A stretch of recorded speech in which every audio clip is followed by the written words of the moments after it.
खुलुमबाय बे समाव बड'लेण्ड इंखं टेलिभिजननि स्टुडिअ'आव आं मिथिका नार्जारि दिनै फुंबिलिनि गाहाय रादाबफोराव दङ।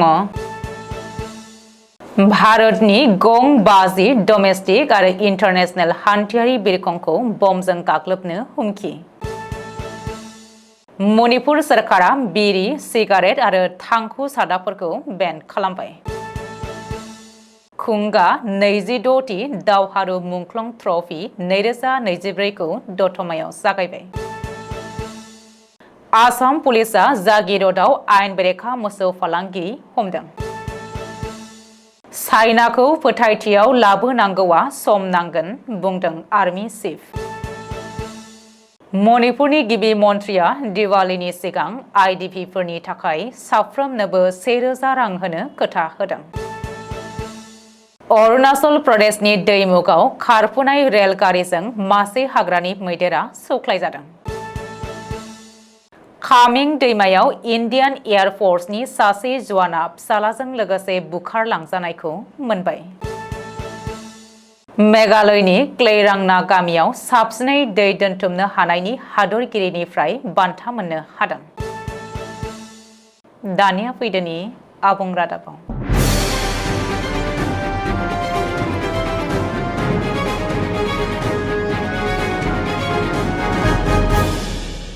भारतनि गं 50 नखरारि आरो हादरनाङारि हान्थियारि बिरखं फारियै इन्डिग', विस्टारा, आकाश एयार आरो एयार इन्डियाफोरखौ बमजों गाग्लोबनायनि हुमखि होदों सोरबा सिनायमोनि दुथाङा।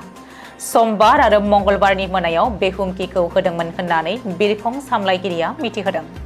इन्डिग' बिरखं सामलायगिरिया फोरमायथिनाय बायदिब्ला समबारखालि गं 10 आरो मंगलबारखालि गं 10 इन्डिग' बिरखंखौ बमजों गाग्लोबगोन। बेनिखायनो इन्डिग' बिरखं कम्पानिया बांगालुरु, लखनऊ, आइजल, कलकाता, मुम्बाइ, इस्तानबुल, कलकाता, बांगालुरु, कलकाता, जयपुर, कलकाता, आहमेदाबाद, हायद्राबाद, जधपुर, लखनऊ, गवा, आहमेदाबाद, पुणे, देहरादून आरो सुरत, गवा गासै बिरखंफोरखौ सांग्रांथि होदों। आकाशा एयार हान्थियारि बिरखंनि सायावबो 22 अक्ट'बर खालि सोरबा सिनायमोनि दुथाङा बमजों गाग्लोबनायनि हुमखि हरदों होननानै आकाशा एयारनि सामलायगिरिया मिथिहोदों। बेनि अनगायैबो नेपालनि काठमान्डुनिफ्राय दिल्ली फारसे फैनाय विस्टारा बिरखंखौबो बमजों गाग्लोबनायनि हुमखि होदोंमोन। बेनिखायनो नेपाल आर्मिया रैखाथिखौ जोबोद गोख्रोङै होदों होननानै फोरमायथिदों। सिभिल एभिएशन मन्थ्रि राम मोहना बुंथिदों दि बेनि थाखाय मिरु सरकारा मोनफ्रोमबो बिरखं गाथोनावनो आलादायै रैखाथिनि थाखाय चेकपस्ट फसंबावबाय। रायजोआव ड्राग्स आरो माखासे फेहोग्रा मुवाफोरजों लोगोसेनो मणिपुर सरकारा बिरि, सिगारेट आरो थांखु सादाफोरखौ बेन खालामबाय।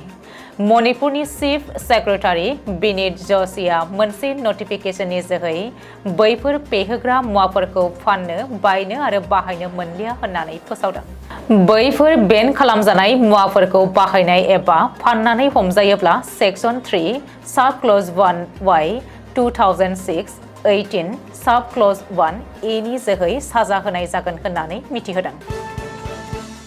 खुंगा 26थि दावहारु मुंख्लं ट्रफी 2024 गेलेनायखौ क'क्राझार जिल्लानि दतमा आन्सलिक स्पर्टस एस'सिएशननि बानजायनायाव बुधबारनिफ्राय जागायबाय। हाबाफारि बायदियै मुंख्लंफोरनो बिबार बावजेनो दुलाराय बर' फरायसा आफादनि बुंथिगिरि अबित नार्जारिया। बे हाबाफारियावनो मिरु एबसुनिफ्राय मावख' नेहाथारि नितु बर', क'क्राझार जिल्ला एबसुनि सुबुं फोनांजाब नेहाथारि सोमावसार मुसाहारि आरो दखरा एबसुनि गाहाय नेहाथारि कनक ब्रह्ममोनजों लोगोसेनो गोबां माननि सुबुंफोरा बाहागो लादों होननानै मिथिहोदों। आसाम पुलिसा जागिरदआव आयेन बेरेखा मोसौ फालांगिरि हमनो हादों। सुलुङाव फोरमायथिनाय बायदिब्ला 22 अक्ट'बर खालि मोनाबिलि 8:30 रिंगासोआव मेघालय फारसे थांनाय आयेन बेरेखा मोसौ फालांगिरिनि खौरां मोनदोंमोन। नलगेद्रायाव पुलिसा AS 01FR 3708 नम्बरनि रेनल्ड ड्राइभारखौ लाखिनो इसारा होदोंमोन। बे समाव गारि सालायगिरिया सिगनेलनिफ्राय बारग'नो जानला-मोनला सालायदोंमोन, जायनि थाखाय पुलिसा होसोनो गोनां जादोंमोन होननानै सुलुङाव फोरमायदों। गारि सालायगिरिया खारबाय थानाय गारिखौ नागारनानै खारलांदोंमोन। बेनि उनाव पुलिसा दिरुंजों खाजानाय 4 मोसौफोरखौ मोननो हादोंमोन आरो मोसौफोरखौ जब्द खालामनो हादोंमोन। Indian Army Chief of Army Staff General Upendra Dwivediya खौरांगिरिनि सिगाङाव मिथिहोदोंदि आथिखालाव चाइनाखौ फोथायथियाव लाबोनांगौब्ला सम नांबावगोन। बायजोआरि मन्त्रालयआ समबारखालि भारत आरो चाइना बे मोननै हादरनि हादरनाङारि सिमा एबा LACआव बर्डार पेट्रल एग्रीमेन्ट खालामखांनायनि उनाव जेनेरेल उपेन्द्र द्विवेदीया बुंदोंमोन दि मोन्नैबो हादरनिफ्राय गावजों गाव बुजिलायनाय आरो फोथायलायनाया फैयोब्लासो फोथायथिखौ लाबोनो हागोन। मणिपुरनि गिबि मन्त्रि एन बीरेन सिंहआ दिवालीनि सिगां IDPफोरनो थाखाय साफ्रोमनोबो 1000 रां होगोन होननानै खोथा होदों।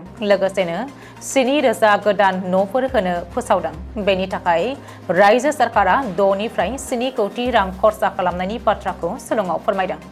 मख'नो गोनांदि गिबि मन्त्रि एन बीरेन सिंहआ फोसावनाय बायदिब्ला हादोरसानि रिलिफ बादायाव थानांनाय साफ्रोमनोबो सुबुंनो 1000 रांनि राङारि हेफाजाब होनाय जागोन होननानै मिथिहोदों। मख'नो गोनांदि दिवाली आरो नंगल चाकवाया भारतनि सुबुंफोरनि थाखाय आरो मणिपुरनि थाखाय जोबोद गोनांथार फोरबो। बेनिखायनो सरकारा रैखाथि बादायाव थाग्रा गासैबो सुबुंफोरनो 1000 रां गनायथि होदों जाहाथे रंजानायजों फोरबोफोरखौ मोजाङै फालिनो हायो। अरुणाचल प्रदेशनि दैमुग 11 करिडराव खारफुनाय रेलगारिजों मासे हाग्रानि मैदेरा सौख्लायजानानै थैनो गोनां जादों। बुधबार फुंनि 6:50 रिंगायाव तिनसुकिया नाहरलगुन एक्सप्रेसआ मैदेरखौ सौख्लायदों। NF रेलवेनि शिलंआव फोरमायथिनाय बायदिब्ला रेल बिफाना हानायमानिखौ रैखाथि होनो नाजाबोदोंमोन, नाथाय माब्लाबा हरखाबै जाब्रबथायफोरा जानानै थाङो। बुधबार खालिनो गुबुन मोनसे आरोबाव 15959 कामरुप एक्सप्रेसनि लक' पाइलटआ ब्रेक होनानै गुवाहाटी लामडिंनि गेजेराव हाग्रानि मोनसे मैदेर फालोखौ रैखा खालामनो हादोंमोन। गासै 60सो मैदेर फालोखौ लक' पाइलटआ रैखा खालामदों होननानै मिथिहोदों रेल बिफाना।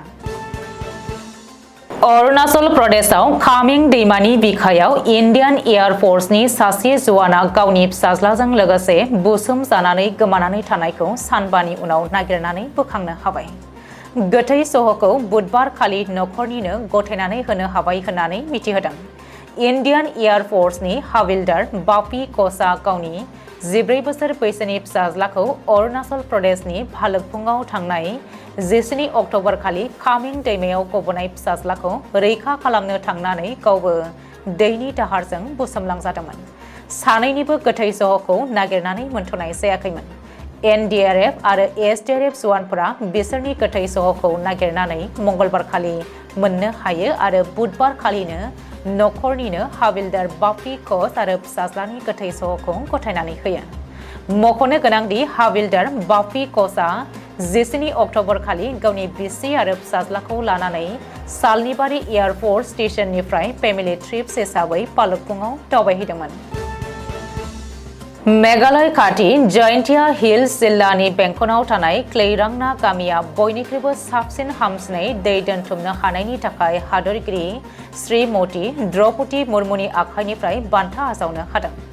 गोदान दिल्लीनि बिगियान भवनाव मिरुनि मन्त्रि CR पाटिलआ गासै 9 बिथिंनि 38 बान्थाखौ गथायनाय हाबाफारियाव हादरगिरि श्रीमती द्रौपदी मुर्मुनि आखाइजों आजावनो खाबु मोननायाव मेघालयनि गिबि मन्त्रि डक्टर कनराड सांमाया जोबोद गोजोननायजों बयबो गामियारिफोरखौ साबायखर बावदों। गामिनि गावबुरा लामलुटी लामसतांआ बे बान्थाखौ आजावहैदोंमोन। दिनै फुंबिलिनि दातापा एसेनोसै। गोजोन्थों।